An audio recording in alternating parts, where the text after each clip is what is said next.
வருகின்ற 8ஆம் தேதி பிப்ரவரி மாதத்தில் தமிழ்நாட்டு முதலமைச்சருக்கு ஆசிரியர், அரசூழியர், அரசு பணியாளர்கள் சார்பாக நாங்கள் நன்றி அறிவிப்பை தெரிவிக்கின்ற நிலைப்பாடையும், இந்த கோரிக்கை நிலுவையில் உள்ள கோரிக்கையை மீட்டெடுக்கின்ற அந்த கோரிக்கை சாசனத்தையும் நாங்கள் வழங்க இருக்கின்றோம். நிச்சயமாக இந்த மகிழ்ச்சியில் எஞ்சியிருக்கிற கோரிக்கை, துறைவாரியான கோரிக்கை நிறைவேற்ற வேண்டும் என்ற வேண்டுகோளை அந்த இடத்தில் நாங்கள் வைக்கின்றோம். கோரிக்கை இல்லாத மாநாடு கிடையாது.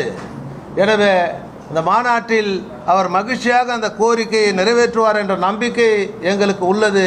எனவே சென்னையிலே YMC மைதானத்தில் வருகின்ற 8ஆம் தேதி தமிழ்நாட்டு முதலமைச்சர் வரலாறு காணாத நிகழ்வாக ஆசிரியர், அரசூழியர், அரசு பணியாளர்கள் நாங்கள் எப்படி அவர் ஆட்சிக்கு வந்தவுடனேயே வாழ்வாதார மாநாட்டு நடத்தினோமோ அதே நிலையிலே அந்த வாழ்வாதார மாநாட்டில் கோரிக்கை 1-2 அறிவித்து சென்றார்.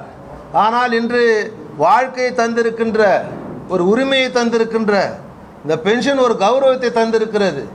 குறிப்பாக பணம் என்பது வேறு, பணி ஓய்வு பெற்ற பிறகு ஒரு கௌரவத்தை நிலைநாட்டிருக்கிற தமிழ்நாட்டு முதலமைச்சருக்கு நன்றியை தெரிவிக்கின்ற நிகழ்வாக அந்த 8ஆம் தேதி YMC மைதானத்தில் சுமார் 2 லட்சத்துக்கும் மேலான ஆசிரியர், அரசூழியர்கள் சென்னை மாநகரை ஸ்தம்பிக்கின்ற வகையில் கூட இருக்கின்றோம். அந்த மாநாட்டு திரளிலே எண்ணற்ற தமிழ்நாடு முழுக்க, கன்னியாகுமரியிலிருந்து சென்னை வரை இங்கு ஆசிரியர், அரசூழியர், அரசு பணியாளர்கள் திரள இருக்கிறார்கள். இந்த மாநாட்டில் தமிழ்நாட்டு முதலமைச்சர்